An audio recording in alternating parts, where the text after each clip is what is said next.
Now, I know I know you guys love a Brexit chat and love a UK election chat, so can we all just end on unity here? Let's all end holding hands about how freaking scary Jeremy Corbyn is. Now, apart from the fact that this bloke has got, well, $1 trillion worth of promises, £1 trillion worth of promises that he's been making, apart from, of course, the let's have a second vote, of which I will campaign against, leaving the EU position and so much more, the selling off of private schools, take your pick. Don't forget, of course, he would be in charge of the military. He would be in charge of the national security policy of the UK. Oh, that's right. And this is what he had to say about the death of the boss of ISIS. If we preach international law and international legal process through the International Court of Justice in The Hague, then we should carry it out. And if it's possible to arrest somebody and put them on trial, then that is what should have been done, and that is what I said about the death in 2011, and it would continue to be my principle. By the way, of course, Baghdadi was not only confronted by American troops, but ended up being killed by them because he blew himself up and killed one of his daughters while he was doing it. Good luck being able to put handcuffs onto him. Of course, now good luck trying to find his hands. But Nicholas, this is your man, your team. God, Nicholas, steady on there, Paul. Steady on, Paul Murray. Come on. I'm just giving it back to you on the chin, mate. So look, it's one of those things, isn't it? Like, as a statement of principle, it's probably correct, OK? When you can, you should arrest someone and bring them to justice in the international court. Get to the butt quickly. But that isn't always the operational reality, is it? And I think, Nicholas. you know, I'm hoping he maybe spoke for a few more minutes and made that point clear. I honestly didn't think you would have the gall to defend him. But if you he didn't, then I think he was giving a very, very one-sided view of the reality of the battlefield. And you wouldn't think Stalin should be poisoned either, I bet. You'd defend him as well.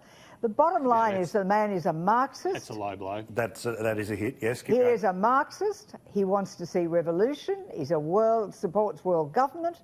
He's an absolute disaster. And I honestly didn't think that even you would stoop to defend him.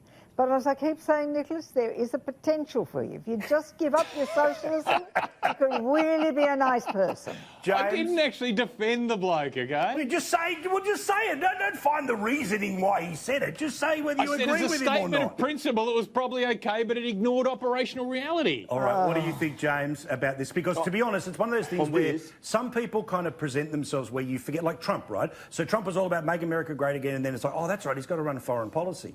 Well, you know, this bloke's all about redistribute wealth, etc., etc. Oh, that's right, he's going to be in charge of national security. Oh, yeah, but that's not the... I mean, that's not the worst thing about him. I mean, the economic stuff's bad.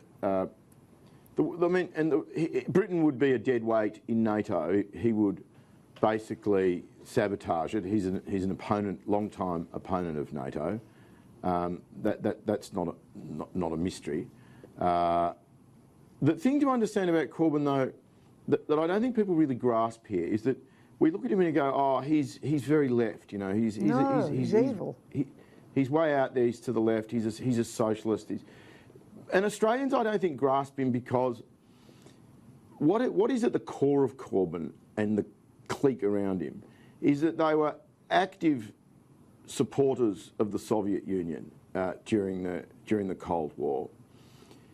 Most of the left in Australia they don't get jazzed by violence the way that people like Corbyn do. Corbyn has sucked up over the years, and I mean over the decades, to basically the worst people on the planet. Mm-hmm. Whether it's Cuba, Venezuela, Hezbollah, Hamas, Iran, and closer to home, the Provisional IRA. It needs to be understood, Jeremy Corbyn was an active supporter of the IRA. Now, he tries to dress this up these days as, oh, I was in favour of the peace process in Ireland. He was in favour of the peace process in Ireland. He wanted the IRA to win. It's very, very simple. Weeks after the Provisional IRA tried to murder the British cabinet at Brighton, he invited representatives of Sinn Féin to the House of Commons. Sinn Féin and the IRA are the same thing. There's no difference between them. There are lots and lots of reasons why the hard left in the UK went down this road.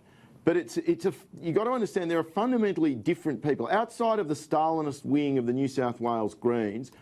There isn't the same sort of people in Australian politics who are as into bad people because they do violent things and are jazzed by it. Yeah. He is, without question, the most sinister political figure who has come close to running a Western government that we have seen since the Second World War. He really is that bad. I agree. And never mind the economics and all of that other stuff.